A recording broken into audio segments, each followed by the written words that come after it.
Selamat pagi, jumpa lagi di Berita Padang bersama saya, Afri Meriana. Sejumlah berita aktual dan menarik akan kami sajikan untuk Anda. Berikut 3 berita utama pagi ini.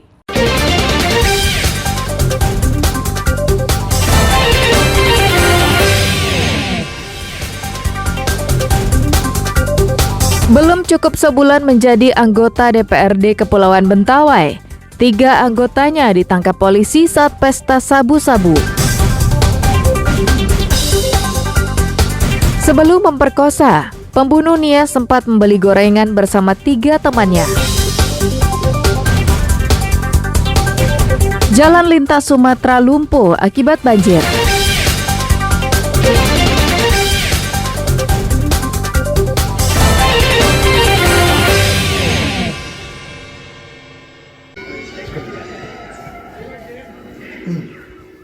Tim Satres Narkoba Polresta Padang menggerebek sebuah kamar di hotel berbintang di Padang terkait adanya informasi pesta narkoba yang sedang berlangsung di salah satu kamar hotel itu Jumat malam pekan lalu. Saat digerebek, petugas menangkap seorang tersangka yang bernama Syafruddin yang merupakan anggota DPRD Kepulauan Mentawai.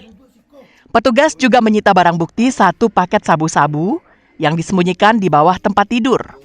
Selain itu, petugas juga menemukan alat untuk mengonsumsi sabu-sabu itu yang disimpan di balik sofa. Hasil pemeriksaan di TKP, Syafruddin mengakui jika dirinya menggelar pesta sabu-sabu bersama teman lainnya yang tidur di hotel yang sama. Petugas pun menangkap 2 orang rekan tersangka yang bernama Melki Sipolenggu dan Manuel Salimu di kamar yang berbeda. Mereka bertiga adalah anggota DPRD Kepulauan Mentawai periode tahun 2024-2029 yang baru saja dilantik belum 1 bulan ini. Penangkapan ketiga orang anggota DPRD ini merupakan hasil pengembangan dari penangkapan Adil Amri yang berprofesi sebagai kontraktor yang tertangkap tangan membawa sabu-sabu.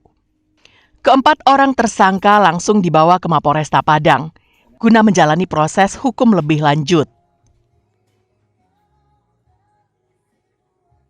Tim berhasil mengamankan pelaku atau tersangka tersebut. Tim juga berhasil mengamankan 1 orang pelaku lagi.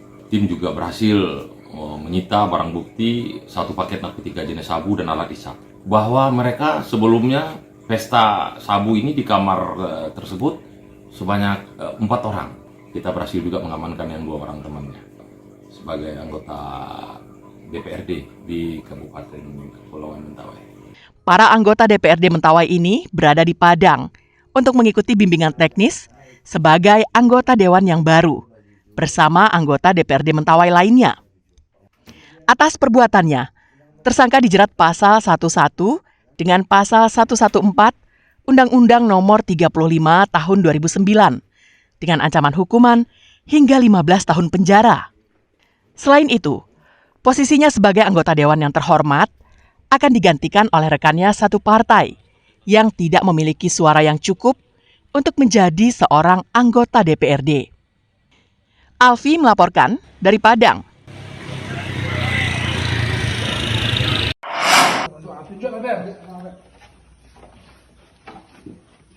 Sedang asik makan durian, seorang pria Parubaya ditangkap polisi karena menyimpan sabu-sabu di rumahnya di Pasar Surantih, Kecamatan Sutra, Pesisir Selatan, Jumat dini hari pekan lalu. Tersangka bernama Robert ditangkap karena kedapatan menyimpan 3 paket sedang sabu-sabu dan sejumlah barang bukti lainnya, termasuk uang hasil penjualan sabu-sabu senilai Rp400.000 yang disimpan di sebuah lemari kecil. Awalnya pelaku tidak mengakui bahwa dirinya menyimpan sabu-sabu. Namun setelah digeledah, polisi menemukan sabu-sabu seberat 5,7 gram. Tersangka menyebut barang haram ini diperolehnya dari seseorang yang berada di Padang untuk dijual kembali. Penangkapan ini berawal dari informasi masyarakat yang curiga karena rumah tersangka kerap didatangi oleh orang baru dan tidak dikenal warga setempat. Kedatangan tamu itu selalu malam hari atau menjelang dini hari. Informasi ini kemudian ditindaklanjuti polisi. Itu kita temukan tersangka sedang makan durian di dalam rumahnya. Kemudian kita masuk dan kita amankan, dan awalnya tersangka mengelak untuk mengakui sebagai pengedar. Namun setelah kita lakukan penggeledahan ditemukan di dalam lemari kecil dalam rumah tersangka 3 paket kecil narkotika jenis sabu, dan akhirnya tersangka mengakui perbuatannya, dan tersangka mengatakan bahwa barang tersebut sudah 3 hari disimpan disebut dan sebagian sudah berhasil dijual oleh tersangka. Diketahui, pelaku adalah seorang residivis yang sebelumnya pernah dipenjara pada tahun 2014 selama 3,5 tahun karena kasus yang sama. Tersangka diancam dengan hukuman maksimal 20 tahun penjara atau hukuman mati karena dijerat polisi berdasarkan Undang-Undang Nomor 35 Tahun 2009 tentang narkotika. Banta Fauzan melaporkan dari pesisir selatan.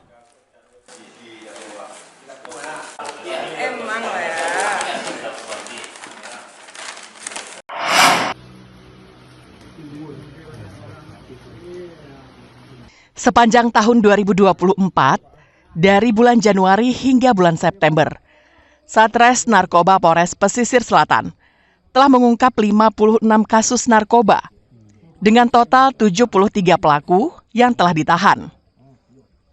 Dari jumlah ini, 5 diantaranya adalah wanita dan seorang anak di bawah umur. Total barang bukti yang berhasil disita dari pelaku-pelaku penyalahgunaan narkoba ini berjumlah lebih dari 200 gram sabu-sabu dan 3 kg ganja. Dari total kasus yang ada, kasus terbanyak terjadi di Kecamatan 4 Jurai dengan jumlah 11 kasus. Disusul kemudian oleh Kecamatan Koto 11 Tarusan dan Sutra dengan 9 kasus. Banyaknya kasus narkoba ini disebabkan oleh banyaknya pintu masuk menuju pesisir selatan untuk penyebaran narkoba. Dari utara, pesisir selatan berbatasan langsung dengan Padang, dan dari selatan berbatasan dengan Muko-Muko. Sedangkan dari timur, pesisir selatan juga berbatasan dengan Solok Selatan dan Sungai Penuh. Dari barat sendiri, kabupaten ini berbatasan dengan Samudera Hindia. Bentuk geografis pesisir selatan yang memanjang dan juga kurangnya personel kepolisian mengakibatkan sulitnya melakukan pemberantasan narkoba. Upaya yang terus dilakukan jajaran kepolisian adalah dengan selalu memberikan sosialisasi tentang bahaya penggunaan narkoba kepada masyarakat dan sekolah-sekolah. Ini angka kejahatan narkotika di pesisir selatan cukup tinggi, di mana pintu masuk narkoba ke wilayah pesisir ini cukup banyak. Bisa dari Padang, kemudian dari Sungai Penuh Kerinci, dan juga ada bisa jadi melalui jalur laut. Sampai saat ini masih berjalan. Pertama kita melakukan edukasi atau penyuluhan narkotika kepada masyarakat, baik itu di nagari ataupun di sekolah-sekolah. Pada tahun 2023 lalu, polisi berhasil mengungkap 65 kasus narkoba. Dan pada tahun 2022 mengungkap 64 kasus narkoba. Banta Fauzan melaporkan dari pesisir selatan.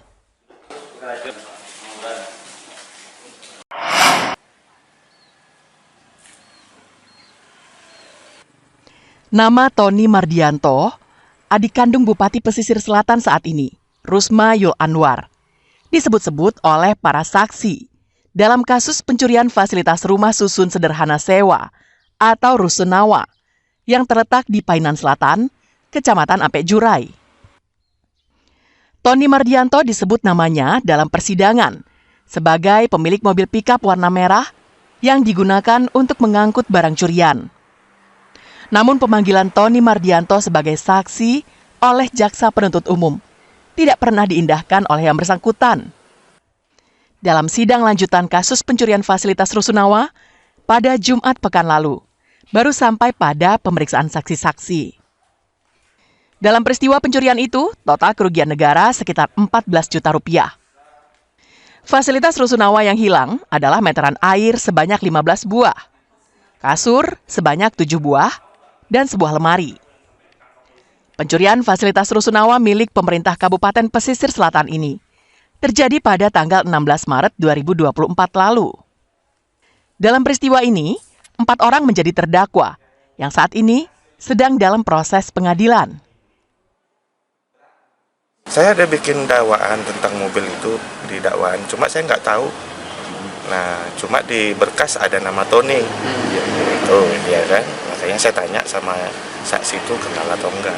Karena udah beberapa kali saya panggil kan nggak mau hadir. Ya prosedurnya kan tetap dipanggil.